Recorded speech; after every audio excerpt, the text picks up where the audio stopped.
Hey guys, it's Mathel here once again, and today I've got something a bit different to the way I normally format my videos, and that is, an intro to a character and an end game, whereas today I'm just going to show one video, probably fairly lengthy, on the entirety of this Sunder Gladiator duelist.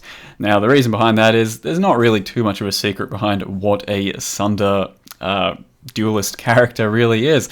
It's just using Sunder, some axe or mace action, dual wield action, and you pick Gladiator, Slayer, you can go Berserker, you can go Raider. It's a fairly basic sort of concept for a character. However, they do make amazing starter characters, and Sunder is still in a very good place. And the way I decided to build this is probably fairly generic, but I did try to min-max it as much as I could to then take it to the end game, because this Sunder duelist sort of character, as a starter, has notoriously average single target DPS. And the goal here was to still bring it up as much as I possibly could to the appropriate single target to take on all endgame, while also testing it out as a good starter for the upcoming 10-day races. And I do have to sing the character's praises, because Sunder, to no one's surprise, is pretty goddamn amazing. Now, don't be too scared of Sunder just because people hate it, since it's meta and everyone plays it and whatever. This is the first time I've personally touched Sunder in about 6 months. It's not at all boring, and it is extremely fun. So people will say it's boring just because, they've played it 100 times over. But if it's your first time trying, this is definitely an amazing character to pick up on for your very first time. It will clear all the content in the game, and it will give a very nice introduction to Path of Exile. Because of how durable it is as a gladiator, because of its amazing DPS off of low gear scaling, and ultimately some really good endgame scaling too. You can see throughout these clips that the content is absolutely decimated, and once you've got it to this level of scaling that I have, it's an extremely fast character as well. In the end, I leap slam faster than just about any of my characters have, and I have managed to level to 91 faster than any of my other characters on this league so far. And then you can see it taking on all of this max sextanted, shaped arachnid tomb with double beyond like it's nothing. And it's actually pretty crazy, because historically for me it's been only really Valpact characters that can do it that well, whereas Sunder just scales with the more monsters you have, the more damage it's going to do. The character itself is fairly tanky, whilst maintaining what to me was one of the fastest clear speeds I've experienced really, while being this tanky. So it is a very good character, and ultimately I did die here that you'll see right now, and that is what you see when Valpact does fail you just a little bit. So I don't have Valpact here, meaning I don't have instant leech, meaning when I do take some damage here, finally from Hast, I just don't recover it fast enough and actually die. It is one of the only deaths I've had in the past 20 levels or so in the endest of game content, so it is still a very durable character, just it does have its limits, as you could see right there. And then this is my first attempt going into the tier 16s, and my damage was actually pretty damn surprising for me. Now, at the end of this character, it probably cost something like 10 exalts in total. I crafted just about all of my own gear, that said, but if you're looking for market value of my stuff, it's roughly 10 exalts, and yet it still does perform pretty well against these guardians, and that's largely because we're just pure fizz damage, and the scaling on Sunder is actually pretty decent. The way the character plays is very smooth as well. I have something like 44 block for both attacks and spells, and I have some pretty good leech. I have some fairly nice sustainability with the flasks and all that, and then the damage is really nice too. And because we have such a fast leap slam in the end with all the jewels and the attack speed I am scaling, it becomes pretty damn easy to dodge things, and Leap Slam with this level of attack speed is probably my favorite movement skill, because it feels so versatile and you can do exactly what you want when you want with Leap Slam. So all the Guardians went down pretty uneventfully and rather smoothly, even with some nasty map mods, and overall it was a pretty smooth endgame experience, which definitely surprised me with the way that Sunder has been viewed in past from other people. With that said, the Minotaur here was probably our hardest Guardian kill. This Minotaur in particular had extra attack speed or so he attacked faster than normal. And since I am using extra damage or more damage on full life, when you do go down in life, sometimes it does definitely hamper your damage output just a little bit. And that means that you do have to play around it and account for it. Though most of the time we are full life and it is an extra 50% damage, sometimes you do dip and it makes it just a little bit harder. You can see though the block goes to work here. The Stibnite Flask from Witchfire Brew makes you a lot tankier as well, and overall it does end up being a pretty pleasant experience. Now the Chimera fight over here was actually just mind-blowingly face roll. The Chimera himself doesn't really do much damage to you thanks to all the block and the armor and the fortify. The damage against him is really good. The leap slam attack speed is really good. And then, as you know, Sunder is just amazing for actually clearing monsters. So whenever these guys stack up and they're together, the waves of adds, they explode in the most satisfying of ways with the bleed explosions. And it ends up being a really fast and probably the fastest Chimera kill I could possibly pull off, since I'm killing every single ad wave as it spawns jumping to them without really any threat from them themselves. You can see there I basically didn't get hit at all. Now it is a very active playstyle because of that, so it's not necessarily for the faint of heart when you're going for this level of intricacy with your leap slams and all that, but it is, I think, fairly achievable and a good intro to the game into Guardians and Endgame mapping because of the survivability offers paired with the damage. So you can see there, obviously pretty good for Chimera as well. That'll then bring us to Shaper, and probably the hardest part of Shaper is killing the Unshaped over here, because you're almost never at full life if you're going to stand around taking a bit of damage, and it's also hard to get the damage in when he's using his big slam attack. Overall, it's still not too bad, it's very manageable and didn't come really even close to dying, but it is a bit of an annoying fight. Shaper himself though took way more damage than I thought he would as far as actual just pure Sunder DPS is concerned. I really didn't expect him to die that easily, and I did kind of try and get some bleed factored into the build initially because I thought I'd need it, but when I started looking at the numbers they just didn't really make sense. It made so much more sense to just scale pure physical and front-loaded damage. Overall, bleed just had no real part in the build and didn't really make any sense to try and scale while awkwardly scaling our front load as well. So that didn't really play any part in killing Shaper or any of the Guardians, but maybe you guys can work something else out, because I've heard that bleed is definitely doable, and it probably is. I just did not have the patience in playing around with those numbers and trying to make it something that could actually be used when it really isn't necessary.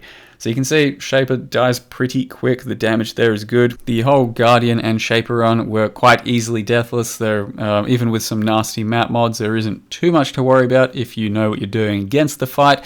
It'll probably take a bit of getting used to and actually well played and skill and all that if you have less gear and are much earlier in the league than I am here. Overall though, it is very manageable. Then lastly, I did come upon Uber Atziri, and I do actually die to just the Vals here. No real reason for it. You shouldn't probably ever die to these Vals. They're a pretty easy fight, even for this character, or especially for this character. However, this first Val here, I thought he was already dead and doing his dying animation. Turns out he was slamming me in the face. So that's why I died and got slammed there. You really shouldn't do that, but I figured I'd show you all the same anyway. Beyond that, the Uber Atziri trash is quite a joke. You're fairly sustainable with your block, and the bleed explosions really take care of things in there. So that's not at all an issue, and you should be able to face roll that quite comfortably. The trio themselves are kind of annoying because when all three of them are up, your multi-strike's going to be going absolutely haywire, attacking whatever it wants. So you have to try and single out the ranged one first, then kill off the dual striker, and from that point on it is actually pretty easy. After killing the first one, you can play it basically like a ranged character thanks to the way Sunder works. The damage is pretty good and you are pretty tanky overall. The only little issue is I have my bleed flask on my life flask still, so it is a reactionary bleed clearance, which sometimes can get you in trouble. But you can see here, this is actually one of the more interesting or nifty uses of your Lion's Roar, where you can really push a boss back while it's up indefinitely and make it so that they cannot possibly touch you. Most of the time, that's really annoying, but for sometimes, it just comes together to actually work in your advantage and in your favor. And then lastly, it is Atziri herself, which is actually kind of a nuisance for this character because you're based around multi-strike, and that means that you have to position yourself very specifically to attack this split phase without hitting the mirror. So typically try and attack the one opposite the mirror and as far away as possible so that you're only targeting one of them at a time. Aside from that, you also have to keep up your Fortify with Leap Slam a lot of the time, and also using our single target Frenzy to keep up our 6 Frenzy charges at all times. So it's a bit of a hectic gameplay here, and also dropping your War Chief Totem. It is a bit hectic, but overall very manageable, at least for me it was, and that's also including a few little close calls there, but overall no deaths at all, and the damage was more than enough.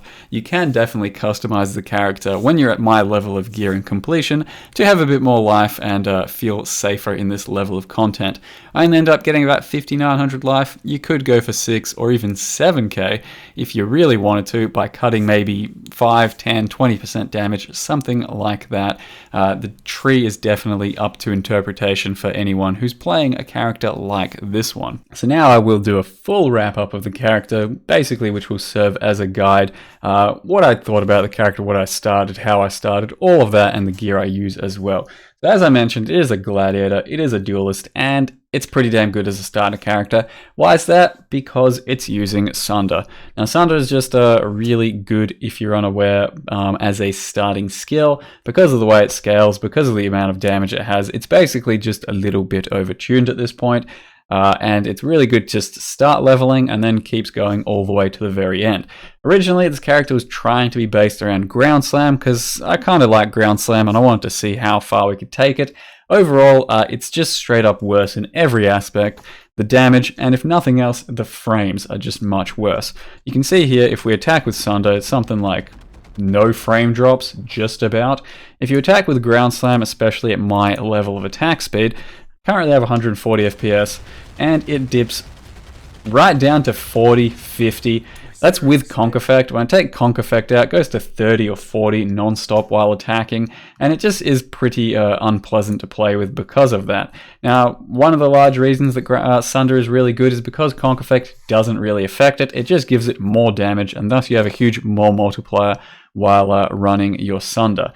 Because the actual wave itself is not affected by multipliers, and the overlap explosions are still really good even with a reduced bit of area. So overall, our 6 link here is Sunder into Multi-Strike, into Melee Fizz, into Conk Effect, Ruthless, and lastly damage on full life. I am pretty much always on full life. There are a few cases that you'd see throughout the clips that you're not on full life, but you do rectify that in a lot of situations, and the large reason that we are on full life a lot of the time is we have pretty good leech from the leech cluster over here, and then also have quite a good chunk of block from having 44 chance to block attacks and 44 chance to block spells. So a lot of the time you're just not getting hit, a lot of the time you're killing things before they hit you, and a lot of the time you're leeching back up to full pretty quickly anyway. So that's a lot of huge multipliers which give us a colossal amount of damage in the end. Over here you can see I do currently reach against Shaper 740,000 DPS. Against non-Shaper targets we're rocking something like 960. That is quite a lot of Shaper damage for a Sunder build to have. On top of that, you do have your Ancestral War Chief throwing in a good 1/4 mil damage against Shaper whenever he's up, and hopefully that is a lot of the time. So to get into the basics of the character, he is a gladiator, and the reason for going gladiator is largely because you get this bleed explosion passive here, which means whenever something that's bleeding dies, it explodes for some portion of its life, which is scaled through physical damage, so it can hit harder and harder. And eventually it just becomes a real nice tool to pair with your Sunder to explode things and large packs of monsters just more efficiently.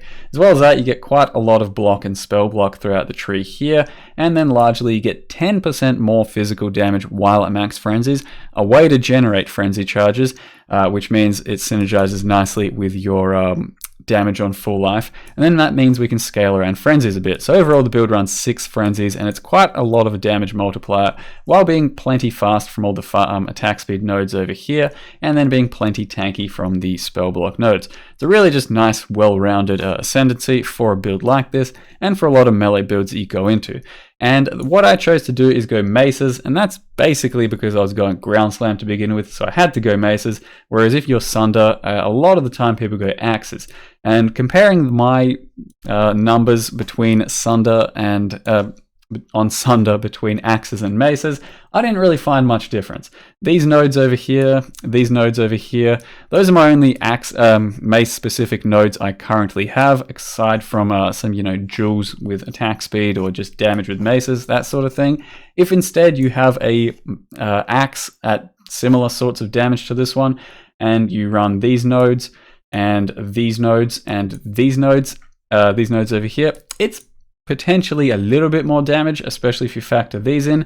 It does take a few more passives, and overall it's not really much different. Basically it's going to be down to whatever better weapon you can get, and the mace and crafting behemoth maces seem to be really easy for me. I crafted like 5 340 DPS ones. This one here was a 390 DPS, which should be worth a few exalts, but definitely craftable if you're going to go into the end game with a character like this. And overall, it just was a pretty smooth experience to go with maces. However, axes do have Jack the Axe, it does have Soul Taker, so it's got a couple of really good beginning weapons that you can go for until you craft a beastly weapon of your own. And then that'll bring us to the Offhand. The Offhand I'm using is Prismatic Eclipse, so with Sunder you only attack with your main hand, so basically you either use a shield or you have a second weapon in your Offhand that just gives pure stats. Now I'm running a Prismatic Eclipse with 3 greens for 36% attack speed, corrupted with 4% dual wield, block, and then 8% implicit dual wield block on the actual weapon itself. So it's a lot of attack speed and a lot of block. Now, a lot of people will go Tempestuous Steel, and that's by no means a wrong choice, it's just a different choice. So you can see here my current Shaper DPS, 740,000, put on Tempestuous Steel because it gives 15% added damage to lightning and fire, and you have 830. So it is a bit more damage, but I like the attack speed more on my weapon as well as the block chance that you get. It's a guaranteed 8% block chance, and then you can corrupt pretty easily on one of these. Not too sure how easy it is on Tempestuous. I mean, it should still be easy. They're cheap and shit to buy, so by all means, that doesn't really make a difference. It's just more attack speed here, and then you can get the additional block chance, which I thought was worth a bit more than the damage off of that Tempestuous Steel. So up to you guys. You can use this, you can use that. You can also use a Princess very early on in the game. You can see here it's roughly the same damage. The only problem is it's a little bit of extra damage taken from skeletons and ghosts, but it's a very nice starting Offhand right from the get-go since it's only level 10. So I'd say that's the important stuff covered. The rest from here is just some gearing and some nuances about the build. So we do start as a duelist. You go through some dual wield nodes, you get some of the frenzies. This is where we get all of our mana and life leech, these nodes here.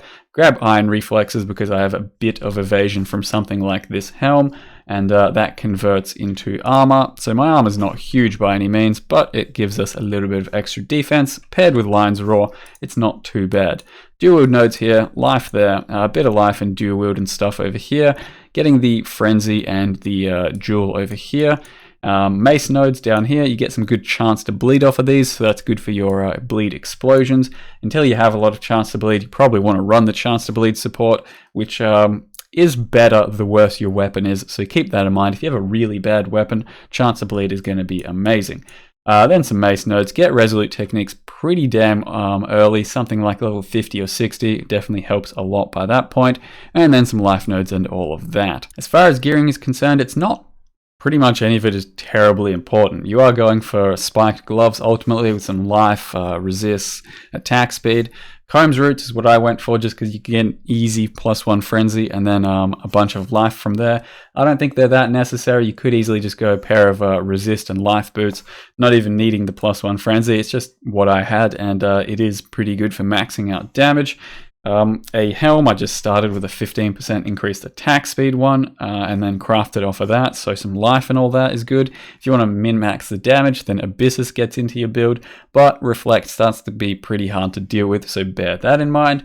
You want a bit of fizz on your rings. It's not a huge deal though, it doesn't affect your damage greatly. You can see here it's about 4k damage for a good fizz roll off of this ring. So out of the 7k, it's something like 5% damage. So, you know, a really good steel ring like this one, probably worth about 10% of your damage. And then likewise, an amulet, pretty damn basic. Try to get a few resists as well as the life and the fizz. And then the belt we went with is Belt of the Deceiver for the 10% increased damage with the intimidation that it has as a stat. And then you can get a 6-link Astral pretty easily with the Celestial Justicar cards. Can go probably a few different sort of chests to go with, like Belly or plenty of other choices, but I think this is the most obvious and solid because you do really need a lot of resists if you gear the way I did, and you need at least 5 reds probably in your build. I mean, you could go maybe 4 at worst, but that makes things like Carcass Jack pretty damn hard to use. Lion's Roar, bunch of extra damage, pretty uncomfortable in some situations, so if you really don't like using it, don't. You could use a Taste of Hate instead, a Sin's Rebirth, a few other things, but that's probably the 2 main other options. Silver Flask with Curse Immune, Witchfire, that's where we get our vulnerability entirely from, so we don't run a curse at the moment, and then a perfect Atziri's Promise. The 2 auras I'm running are Hatred and Herald of Ash. Boom. So they do give a good chunk of extra damage, and currently, if you need to know, my tooltip sitting in town is 114,000. That's with level 19 gems, so everything hitting level 20 goes up by another 5% overall, so we'll be sitting at something like 120,000 tooltip with a 390 DPS mace. The Warchief links setup are as follows: Ancestral Warchief, Melee Fizz, Conk, and then Maim, so that he hits and gives us a bit of extra damage to our own Sunder whenever he has the Maim up. And then over here we have Blood Magic, Fortify, Leap Slam, and faster attacks, and that makes for a really fast Leap Slam overall with the jewels and sort of setup I have running, especially when you get the Frenzy charges going. You can see my Leap Slam over here has 381% movement attack speed modifier, 409 with the Silver Flask up, and then with the Frenzies it's something like 450. It gets pretty goddamn ridiculous and it feels really good. And then you can see the weapon effect I'm running here is Oriath weapon effect. It leaves a little glow behind it, and the Herald of Ash purple effect also leaves a little glow behind it, meaning you leave quite a fancy trail of green and purple behind when you do something like this. Doesn't have to be on this character, but that is just a combo we kind of started using on this character for the first time, since he's such a fast traveler. I'd say overall that's about all I need to talk about for Sunder Gladiator. Like I said, you can do it as a Slayer, you could do it as a Champion if you really want, you could do it as a Raider, I think, you could do it as a Berserker, a Chieftain, you can Sunder everything. So overall, I thought it was an extremely fun character. Is it my favorite of the league? Probably not. The Molten Strike and Spectral Throw was still probably my favorite. However, this was a lot of fun. If you don't really mess around with Sunder, you know, on every single character for leveling and plenty of endgame ones just because you love the easy lifestyle of it, if you don't use it too often, then it is still very fun, and I do recommend trying it. I think it'll be a great choice for the upcoming 10-day races, both Turmoil and Mayhem, and I'll leave you guys the path of building and all the passive trees and in the description. So for now guys, that's it for this build. Hope you enjoyed the video and all that. Thank you very much for watching, and see you next time.